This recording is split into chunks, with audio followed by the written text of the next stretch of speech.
Hello everyone, welcome to my channel. তো বিগত 10 বছর পর আমি ভিডিও বানাতে চলে এসেছি। তো আজকে ছিল ঈদ, সবাইকে জানাই ঈদ মোবারক। সবাই অনেক ভালোভাবে ঈদ কাটাও, অনেক সাবধানে থাকো, এটাই বলবো। আর রোজ সকালে আমি যেরকম গাছে জল দেওয়া, সেদিনটা সেরকমই ছিল। গা ধুয়ে তারপরে এই গাছগুলোতে জল দিয়ে আমি ঠিক করেছি যে নতুন জামা পরে ঘুরতে যাব। তো এখন সেগুলোই দিচ্ছি। এই ভিডিওগুলো আমাকে আমার মা করে দিচ্ছিল। মাকে বলছিলাম যে মা, ভিডিওটা এই অ্যাঙ্গেলে ধরো, নাহলে আমাকে দেখা যাবে না। মা পিছন পিছন হাঁটছে, দিয়ে বলছে এখনও আর কতটা বাকি। তো এইসব হচ্ছে। তারপরে আমি চুলে স্ট্রেট করছি, কারণ চুলটা একটু ম্যানেজেবল হওয়া দরকার, কারণ আমার চুল ফুলঝুরির মতন উঠতে থাকবে সেই কারণে। আর সেই জন্য একটু স্ট্রেট করে ম্যানেজেবল করার চেষ্টা করছি। তো জানি না শেষ পর্যন্ত কতটা ম্যানেজেবল থাকবে। তো এরপর আমি বড় বড় ইউটিউবারদের স্টাইলে ড্রেস পরার চেষ্টা করছি। তো এখানে আমি আমার ড্রেস পরে চলে এসেছি। এটা ছিল আমার ঈদের আউটফিট। তো এখানে আমি ওয়েট করতেছি যে কখন আসবে আমার ভাই, দিয়ে আমি যাব ঘুরতে। তো ফাইনালি সে চলে এসছে, আর আমরা এখন আপাতত আছি রাস্তায়। এই রাস্তাটায় এই ভিডিওটা এই কারণে নিলাম, আমার আগের ঈদের ভ্লগে আমি এই নিচে যে পার্কটা আছে এখানে এসছিলাম, যেখানে লোকজন অনেক আছে। তো আজকে এই ব্রিজের উপর দিয়েই আমি যাচ্ছি ঘুরতে। তো দেখা যাক আমি কার বাড়ি যাচ্ছি, তোমরা থাকো আমার সাথে, তাহলে বুঝতে পারবে যে আমি কোথায় যাচ্ছি। আর এটা হচ্ছে ইছামতি নদীর উপরে আমাদের বসিরহাট ব্রিজ। এই ব্রিজটা পার করে যেতে হয়। তো এখানে আমি কিছু স্লোমো শট নিচ্ছিলাম, সেই জন্য থামতে বলেছিলাম ভাইকে। তারপরে এটাই দেখো যে আমার চুলটা কতটা ম্যানেজেবল আছে। রাস্তায় দেখতেছিলাম যে লোকজনের তেমন একটা খুব ভিড়ভাট্টা নেই, ফাঁকা টাকাই আছে। এরপর চলে এসেছি আমি তার বাড়ি। হাই, কেমন আছো তুমি? তো সে আমার দেখে খুবই অবাক হয়েছে। হঠাৎ করে ভাবতেছে কোথা থেকে চলে এসছে সে। এখন তার দাবি সে আমার কানের খানা নিবে। তো সে আমার কানের খান দেখে খুব পছন্দ করছে, আমার থেকেও আমার কানেরটাকেও বেশি পছন্দ করছে। আমি বললাম যে নিই, আমি কানে পরি। কিন্তু না, সে চায় তাকেই কানেরটা দিতে হইব। তো এবার আমার মেহেন্দি দেখাচ্ছিলাম যে দেখো আমি হাতে, আমি চক্র করছি আমার হাতে এইসব। তারপর খাবার চলে এসছে, আমি খেয়ে নিলাম। আর অনেক ডিলিশিয়াস ছিল। তারপর ভাবলাম বেকার বসে আছি, আয়নায় একটু নিজের বদনখানা দেখে নিই। এই করতে করতে ভাবলাম যে ছাদে চলে যাই, ছাদটা থেকে একটু ঘুরে আসি, যে চারপাশের দৃশ্য দেখার জন্য। তো তারপর চলে এসেছি আমার দিদির গ্রামের বাড়ির সবচেয়ে পছন্দের জায়গায়। এই পুকুর পাড়টা আমার খুবই পছন্দের।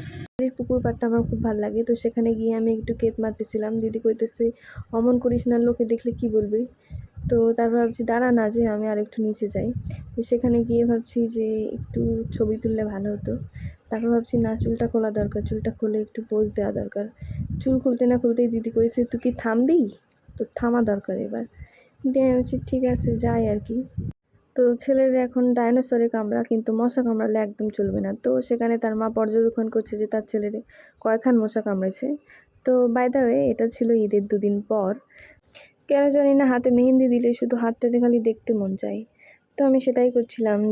তারপর ভাবলাম যে শুধু হাত দেখলে হইব না, নিজের বদনখানাও একটু দেখাতে হইব। তো সেই কারণে দেখাচ্ছিলাম।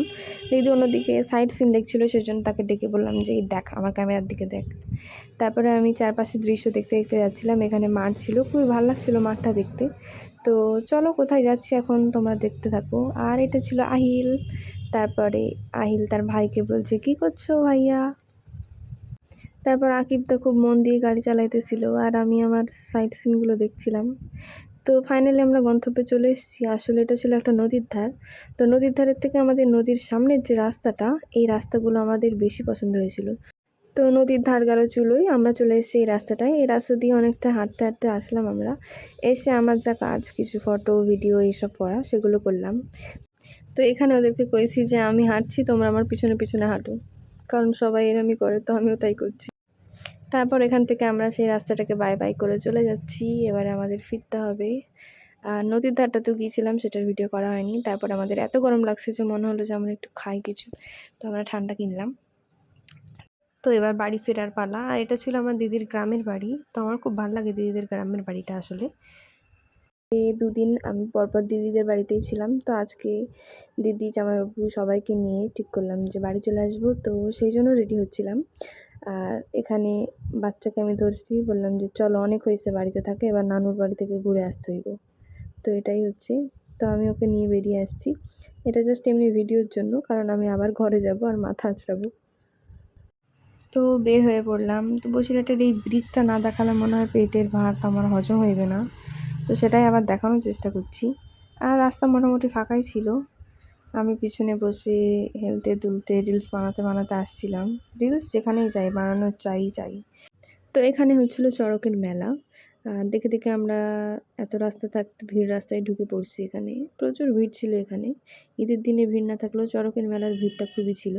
তো এখানে আমরা চলে এসেছি এখন আমার দিদির বান্ধবীর বাড়িতে তাদেরকে ইনভাইট করার জন্য। আর তখন বেজেছিল প্রায় 10টা 10 নাগাদ এরকম হবে। তো আমি পুকুর ধারটায় বসে একটু হাওয়া খাইতেছিলাম আর তারপর দেখতেছিলাম যে দিদি অনেক গল্প করতেছে বান্ধবীদের সাথে, বান্ধবীর মায়ের সাথে। তো দিদির বান্ধবী এখানে আমাকে আইসক্রিম দিয়ে গেছে, সেটা আমি বাড়ি নিয়ে এসেছি ফ্রিজে রেখে খাবো বলে। তো আমি আলটিমেটলি বাড়ি চলে এসেছি। বাড়িতে চলে এসে আমার অনেক শান্তি লাগছে। তারপরে হচ্ছে এগুলো হচ্ছে দিদির মালপত্র, দিদির ছেলের মালপত্র। তো সেই ঈদের দিন সকালে আমি এদেরকে দেখেছিলাম, তারপরে আবার বাড়ি এসে এদেরকে দেখলাম। ফুল হয়েছে দেখলাম কিছুটায়। তারপর ভাবলাম যে ওদেরকে দেখিয়েছি, এদেরকে না দেখালে হয়, লাস্টটা তো মুখটা একেবারে খিচিমিচি করে রেখেছে, ওদেরকে দেখাবো বলে। তো আমি আমার ঘরে চলে এসেছি। তারপরে ভাবছি যে না, ভিডিও আর কন্টিনিউ করা ঠিক হবে না। বিগত 2 দিন ধরে আমি ভিডিও করে আসতেছি। তারপরে ভাবলাম যে টাটা বাই বাই করা দরকার আমার। তো অনেক ভালো থাকবেন। আমি জানি না এই ভিডিও কবে পোস্ট হবে, আদৌ হবে কি না। তো হলে খুব ভালো, আর না হলে আরও ভালো। বাই বাই, অনেক ভালো থাকবেন।